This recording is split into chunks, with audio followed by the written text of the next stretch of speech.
Hola, somos el grupo 2 y vamos a hablar de las tetraciclinas, el cloranfenicol y los aminoglucósidos. En 1948 se inició el uso clínico de la primera tetraciclina, la clortetraciclina.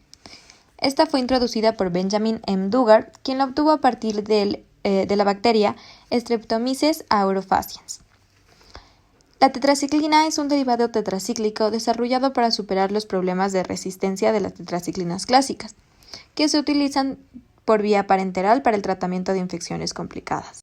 En cuanto a su acción biológica, son bacteriostáticas. Previenen la multiplicación de bacterias, pero no las matan. En otras palabras, se produce la inhibición del crecimiento de estos microorganismos. En cuanto al mecanismo de acción, estas penetran a las bacterias sensibles mediante un mecanismo de transporte activo, para inhibir su síntesis proteica. Se unen a la subunidad ribosomal 30S de la bacteria, bloqueando así el acceso del aminoácido ARN de transferencia ribosoma. En cuanto al espectro de acción, las tetraciclinas son antibióticos bacteriostáticos de amplio espectro. Son eficaces contra microorganismos gram-positivos, gram-negativos, aerobios y anaerobios. Y también son activos contra gérmenes resistentes a los antibióticos beta-lactámicos. Pero el grado de actividad varía, siendo mayor en las más liposolubles, es decir, para la aminociclina y la doxiciclina. En el cuadro podemos ver el espectro antimicrobiano de la clindamicina. Todas las tetraciclinas son muy similares estructuralmente, por lo que se pueden describir en conjunto.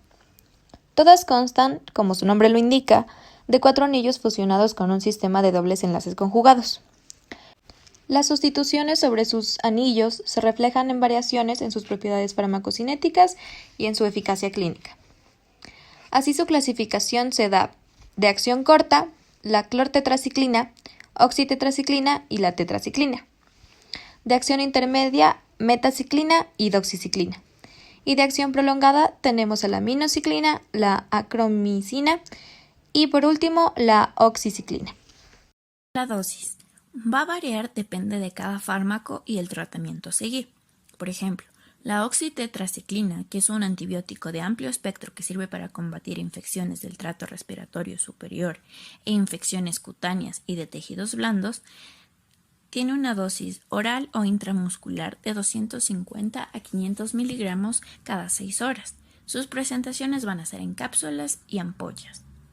Luego tenemos a la tetraciclina, que se usa para tratar infecciones causadas por bacterias, incluidas la neumonía.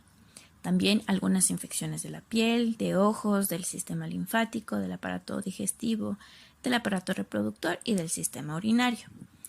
Su dosis puede ser vía oral de 250 a 500 miligramos cada 6 horas o intramuscular e intravenosa 250 a 500 miligramos cada 12 horas. Sus presentaciones son en cápsulas y en ampollas. Luego tenemos a la tigecyclina, que se utiliza para tratar determinadas infecciones graves, incluyendo la neumonía. Su dosis es intravenosa, 50 miligramos cada 12 horas durante 30 a 60 minutos. Su presentación es una solución inyectable. Luego tenemos a la doxiciclina, que sirve para tratar infecciones del sistema linfático, del aparato digestivo, aparato reproductor y del sistema urinario.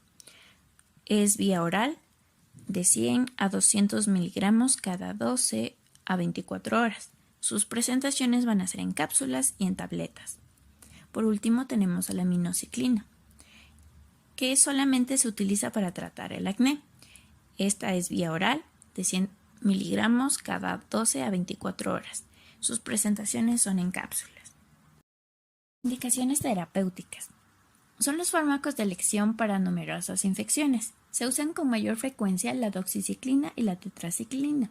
Se encuentran como tratamiento para brucelosis, que es una infección bacteriana que se transmite de animales a humanos.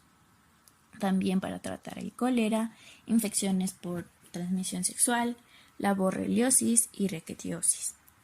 En la odontología se utiliza como antibioterapia local mediante la aminociclina en microesferas. Esta es en forma de pomadas que se colocan al fondo de las bolsas periodontales. Las tetraciclinas son una opción para el tratamiento de infecciones en boca, principalmente para aquellas de origen periodontal. Son útiles también como sustituto de penicilina en caso de alergia, y por su amplio espectro también se debe vigilar la posibilidad de superinfecciones por hongos. Está contraindicada su administración en el embarazo y periodo de lactancia por el riesgo de hipoplasia del esmalte en el bebé. A personas con lupus eritematoso sistémico, ya que las tetraciclinas aumentan la sensibilidad al sol y esto puede activar la enfermedad o provocar un brote. A niños menores o igual a 8 años, ya que producen alteraciones en la formación de los dientes y huesos. A personas con alteraciones en coagulación, ya que la tigecyclina puede prolongar el tiempo de coagulación. Se debe evitar en pacientes que reciben diuréticos, ya que la urea plasmática puede elevarse en estos casos. Y se debe tener mayor precaución a personas con insuficiencia renal y hepática. Interacciones medicamentosas. El uso de antiácidos que contengan aluminio, bismuto, calcio, magnesio, así como también preparados orales de hierro, van a disminuir la biodisponibilidad de las tetraciclinas. El uso de antiepilépticos como fenitoína, carbamazepina, fenobarbital disminuyen la vida media de la doxiciclina y la aminociclina. Las tetraciclinas van a disminuir el efecto de los anticonceptivos orales y va a potenciar el efecto de los anticoagulantes orales. Se debe evitar la ingestión de alcohol, ya que disminuyen la semivida de la doxiciclina. Dentro de los efectos adversos podemos encontrar efectos gastrointestinales.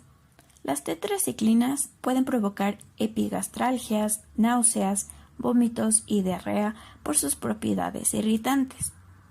También encontramos daño hepático, ya que ocasionalmente aparecen infiltración grasa del tejido e ictericia. Daño renal. Todas las tetraciclinas, excepto la doxiciclina, se acumulan y empeoran la insuficiencia renal. Según Lorenzo en el 2012, algunos estudios indican que las tetraciclinas antiguas producen el síndrome de Fanconi, reversible por daño tubular proximal. También otro efecto adverso es la fototoxicidad. En algunos individuos se ven reacciones similares a quemaduras solares o reacciones cutáneas graves, especialmente con la demeclociclina y la doxiciclina. En los dientes y huesos, las tetraciclinas tienen propiedades quelantes. Si éstas se administran desde la mitad del embarazo hasta los 5 meses de vida extrauterina, los dientes temporarios son afectados. Se van a observar coloraciones marrones, malformaciones dentales y una mayor susceptibilidad a las caries. Cuando son administradas entre los 3 meses y los 6 años, afectan las coronas de la dentición anterior permanente. También, si estas son administradas en el embarazo y en la infancia, pueden provocar la suspensión temporaria del crecimiento del hueso. Otros de los efectos adversos es que el uso prolongado de la demeclociclina puede provocar diabetes insípida, ya que este fármaco antagoniza la acción de la hormona antidiurética y esta reduce la capacidad del riñón de concentrar orina. También encontramos la toxicidad vestibular. Esto sucede cuando se suspende el fármaco. Por ejemplo, la aminociclina puede producir ataxia, que es la dificultad de coordinación de los movimientos, el vértigo, que son la sensación de movimientos o giros que a menudo se describe como mareo, el nistagmo, que son movimientos rápidos e involuntarios de los ojos, que pueden ser de un lado a otro o arriba y abajo. Dentro de las presentaciones comerciales encontramos a la tetraciclina de varias presentaciones, como la acromicina, que contiene tabletas de 250 miligramos cada uno. También en forma de cápsulas que contienen 500 miligramos. Y también como ungüento oftálmico que contiene el 3% de tetraciclina, llamado Tetracare. Luego encontramos a la oxitetraciclina, con su nombre comercial terramicina, que contiene cápsulas de 500 miligramos. También podemos ver la doxiciclina, con 100 miligramos en sus tabletas, y otra presentación es la supramicina forte, con tabletas de 200 miligramos. Por último tenemos a la solución inyectable de la tigecyclina llamada Linicetil con su nombre comercial. Este contiene 50 miligramos en su frasco.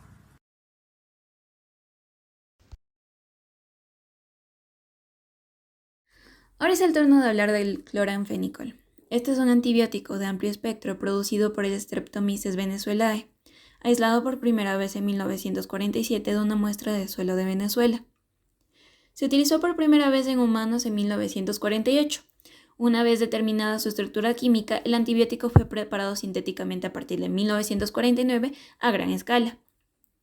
A causa de la serie de reacciones hematológicas, como que podía ocasionar discrasias sanguíneas graves y letales, su uso ha quedado reservado para ciertos procesos infecciosos serios como la meningitis, fiebre tifoidea y tifus.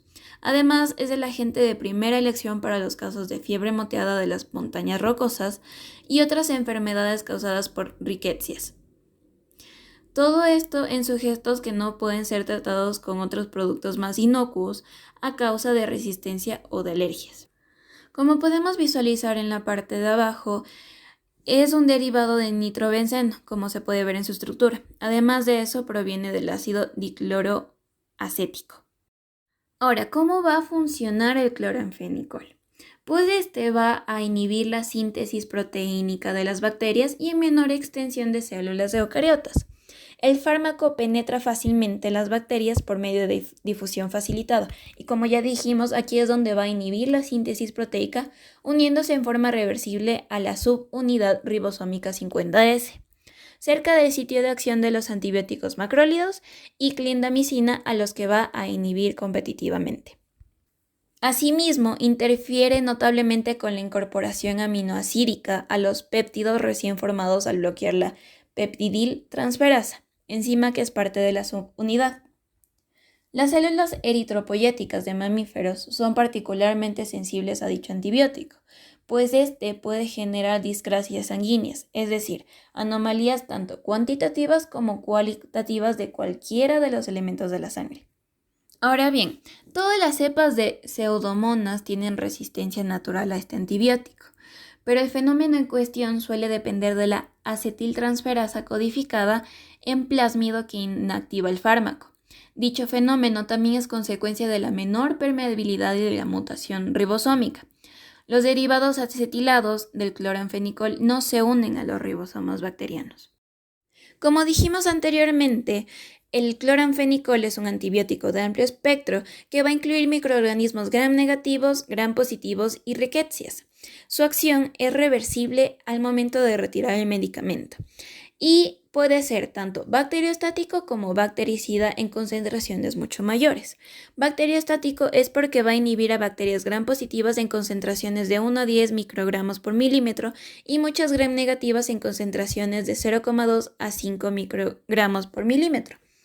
Y bactericida con ciertos microorganismos como el Haemophilus influenzae, Neisseria meningitidis y algunas cepas de bacteroides, que son altamente sensibles, y por eso el antibiótico puede ser bactericida. Y ahora, ¿cuál es la dosis del cloranfenicol? Primero, su vía de administración puede ser tanto oral como intramuscular, pero la bibliografía sugiere que es mejor darlo por vía oral. En adultos y niños mayores de 2 semanas, una dosis usual es de 12,5 miligramos por kilo cada 6 horas y la dosis máxima va a ser 4 gramos al día. En niños prematuros y nacidos a término menores de 2 semanas, la dosis usual va a ser de 6,25 miligramos por kilo cada 6 horas. Ahora, hay ciertas consideraciones para pacientes con insuficiencia renal y o hepática. En insuficiencia renal se aconseja reducir la dosis a la mitad cuando se administra por vía parenteral, dado que la semivida plasmática del cloranfenicol aumenta considerablemente en pacientes con insuficiencia renal y hepática conjunta. Se deberá ajustar la dosis en función de los niveles plasmáticos del antibiótico y tiene que estar entre 5 y 20 microgramos por milímetro. Y también tenemos una consideración en pacientes cirróticos, donde se debe reducir la dosis en un 66%. Las indicaciones terapéuticas para el uso de cloranfenicol son por infección aguda por Salmonella typhi o por infecciones graves por cepas de salmonelas en general, bacterias gram negativas causantes de bacteremia o meningitis, que en este caso es la Haemophilus influenzae, que causa la inflamación del tejido en las membranas meninges. También por la enfermedad psittacosis, que es una enfermedad respiratoria grave transmitida por aves. Está indicado también en riquecias, que son las causantes de enfermedades infecciosas transmitidas por aerosoles, mordeduras o picaduras, como lo son el tifus clásico, que es transmitido por piojos, el tifus murino por pulgas y la fiebre de las montañas rocosas por garrapatas. Está indicado también en otros microorganismos sensibles resistentes a todos los demás antimicrobianos.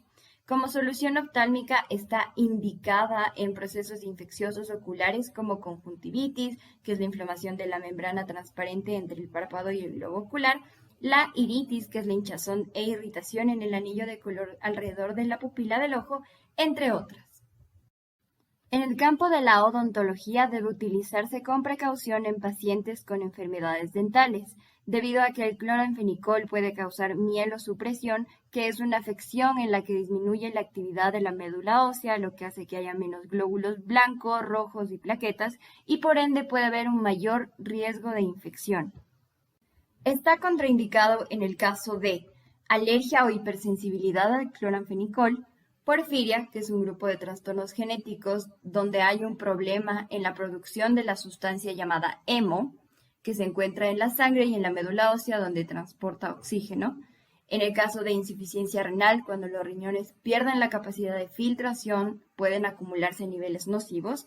En el embarazo, durante el primer trimestre, y cuando hay insuficiencia hepática, en especial cirrosis, ascitis, ictericia, en la deficiencia de la enzima 6-fosfato deshidrogenasa, que puede ocasionar episodios hemolíticos, y la solución oftálmica está contraindicada en glaucoma, enfermedades fúngicas oculares, enfermedades víricas de la córnea y conjuntival, como lo son la queratitis hepática, varicela, tuberculosis ocular, etc.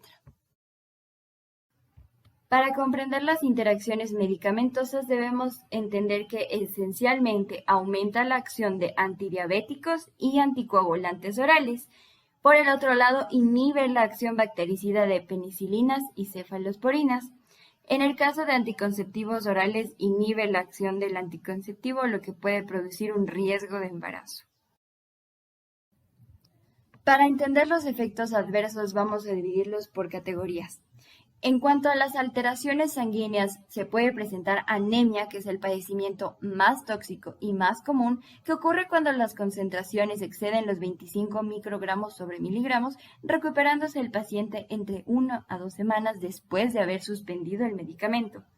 También tenemos la trombocitopenia o granulocitopenia, excepcionalmente 1 en 40.000 casos de anemia aplásica en los niños prematuros con síndrome de Gris.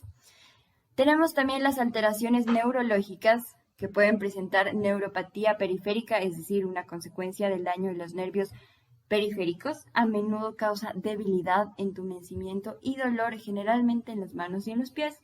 O también la cefalea, que es lo que conocemos como dolores de cabeza. En cuanto a las alteraciones psicológicas o psiquiátricas, tenemos que el paciente se encuentra confundido, deprimido y con delirios. En cuanto a las inmunológicas, presenta angioedema, que es una hinchazón similar a la urticaria, pero se presenta bajo la piel en lugar de darse en la superficie. Y también fiebre, que es cuando la temperatura del cuerpo está mayor de 37 grados centígrados. En cuanto a las alteraciones oculares, vamos a mencionar la neuropatía óptica, es decir, la pérdida repentina de la visión central, lateral o ambas debido a la disminución o interrupción del flujo sanguíneo al nervio óptico del ojo. Para mencionar las alteraciones ópticas, vamos a hablar de la sordera, que es decir, el paciente no escucha ningún ruido. En cuanto a las alteraciones digestivas, podemos mencionar náuseas, vómitos, diarrea, disgeusia, que es un trastorno en el que hay un mal sabor persistente en la boca, que puede ser salado, rancio o metálico, que puede estar asociado a un síndrome de la boca ardiente, es decir, una sensación de dolor y ardor constante en la boca. También tenemos la glositis, que es una afección en la cual la lengua se hincha e inflama, como tenemos la lengua geográfica, es un tipo de glositis, y la estomatitis, que es el término en general para describir una boca inflamada, adolorida y con presencia de úlceras bucales. En cuanto a las presentaciones comerciales, tenemos la solución oftálmica, un frasco de 100 ml estéril, y por otro lado la opción de la pomada, que se llama cortisón chemicetina, que es de uso tópico.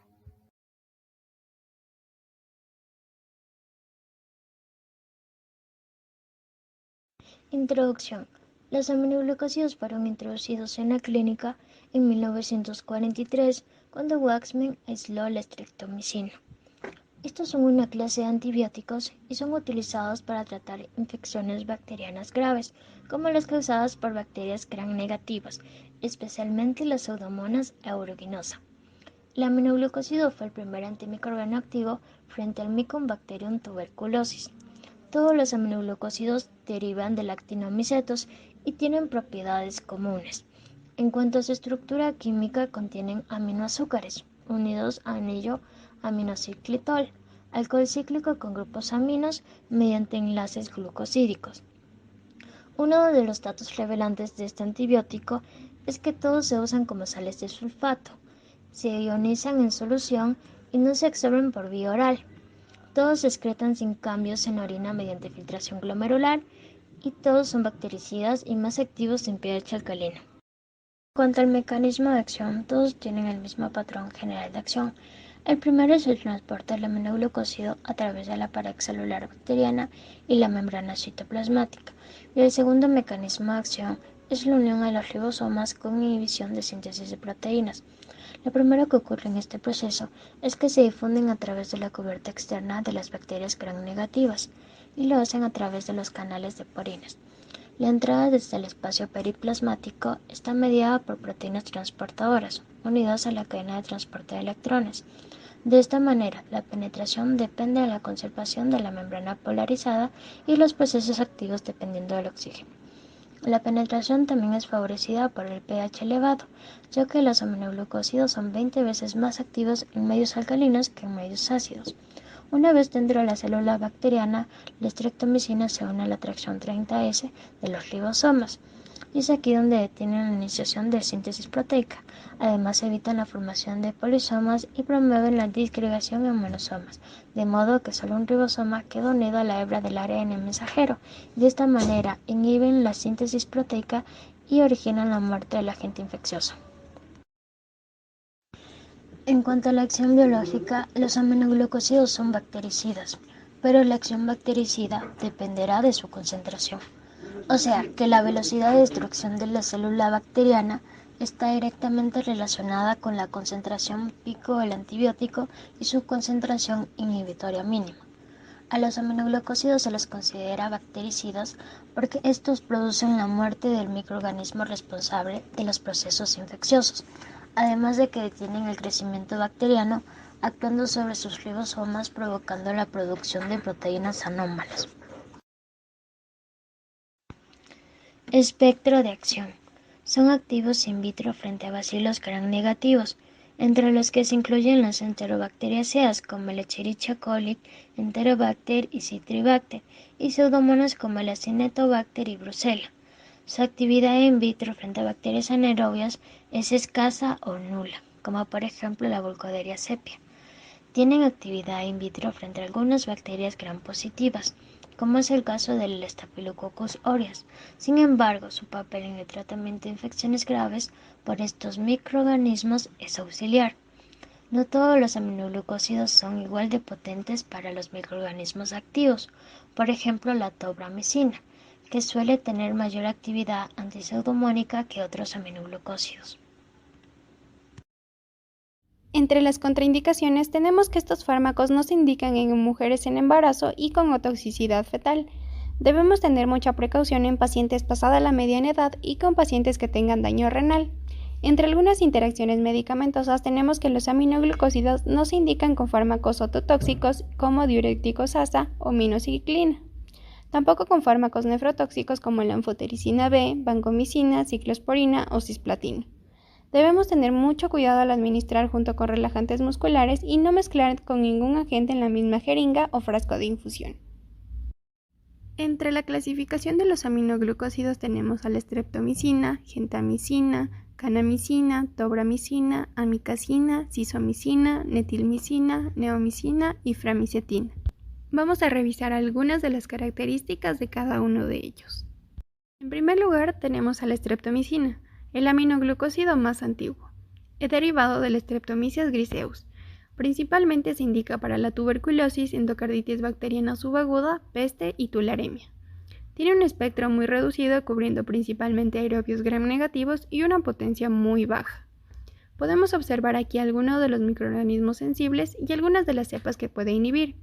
Entre los microorganismos resistentes tenemos que, a pesar de cubrir la tuberculosis, el M. tuberculosis puede hacerse resistente si se usa sola.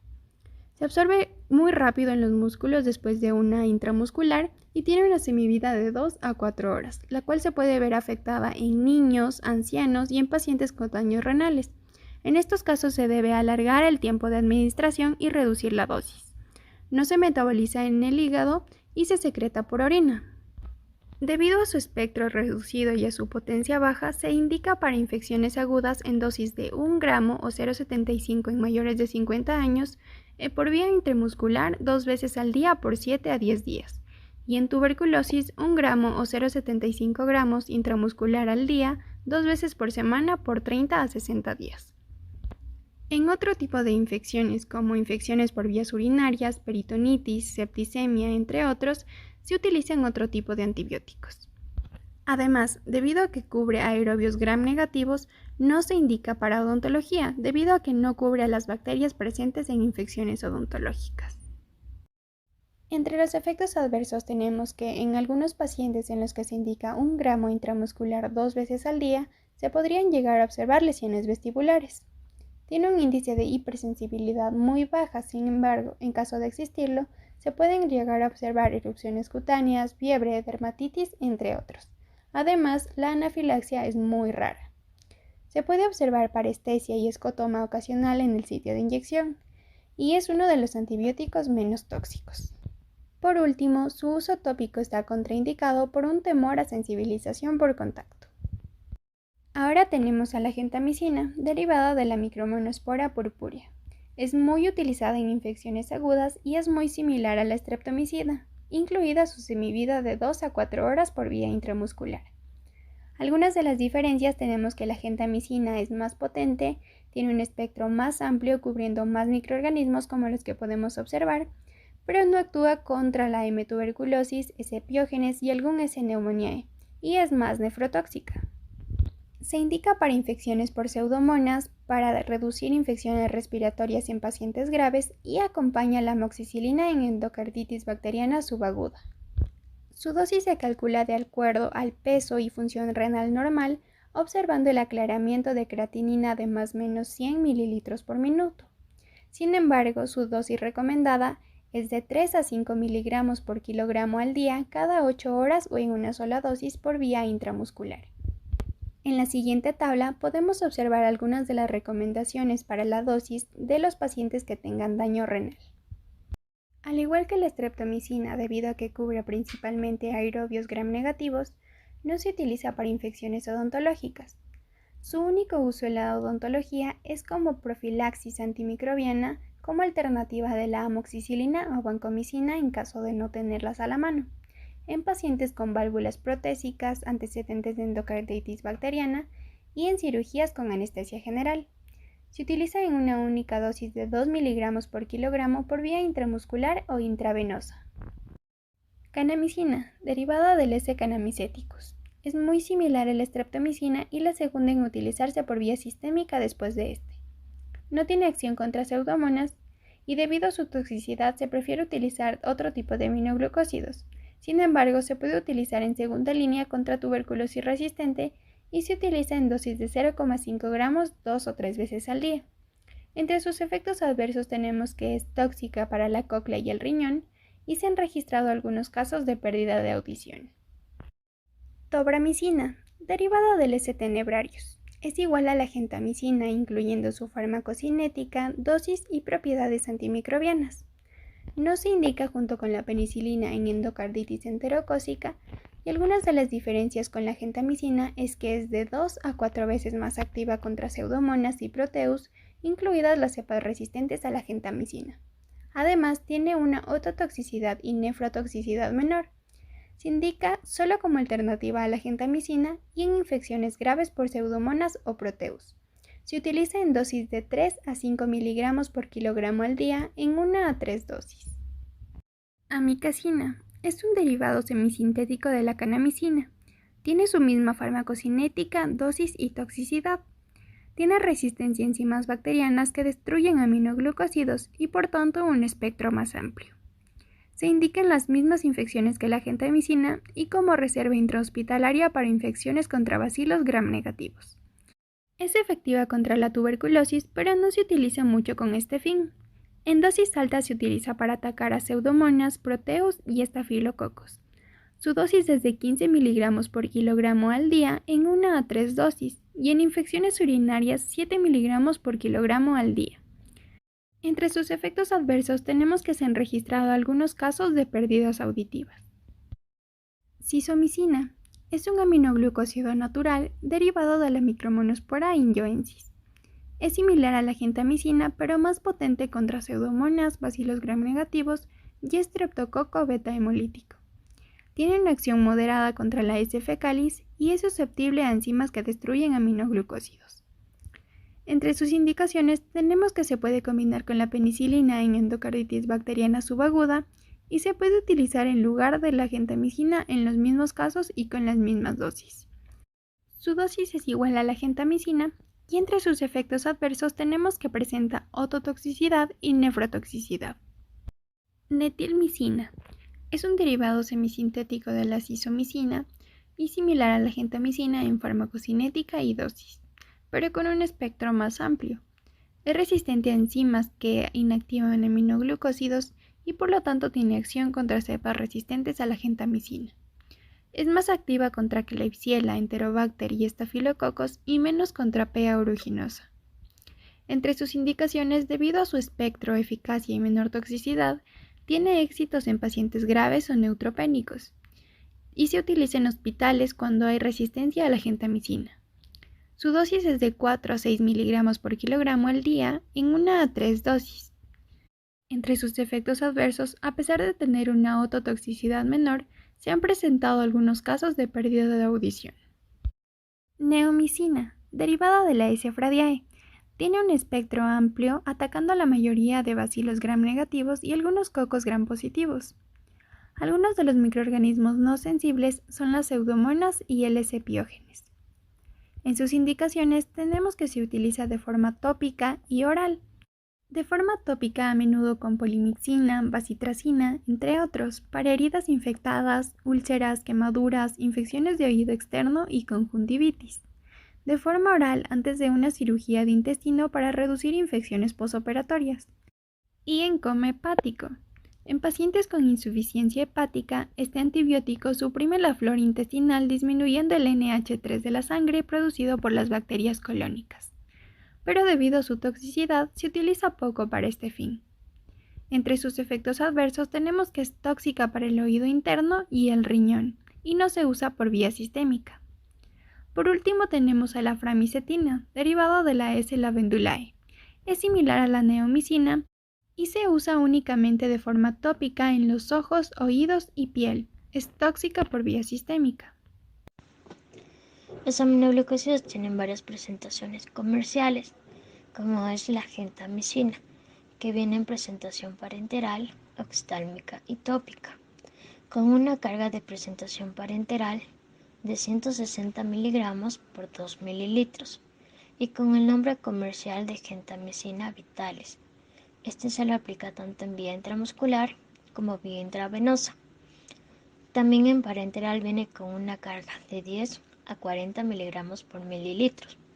La tropamicina, espectro antipseudomona, viene parecida a la gentamicina. Viene en presentación parenteral de tipo solución inyectable y se la administra por vía intramuscular de 100 miligramos por 2 mililitros. La micacina, espectro bacteriano, viene en varias presentaciones con una carga de 15 miligramos por kilogramos al día.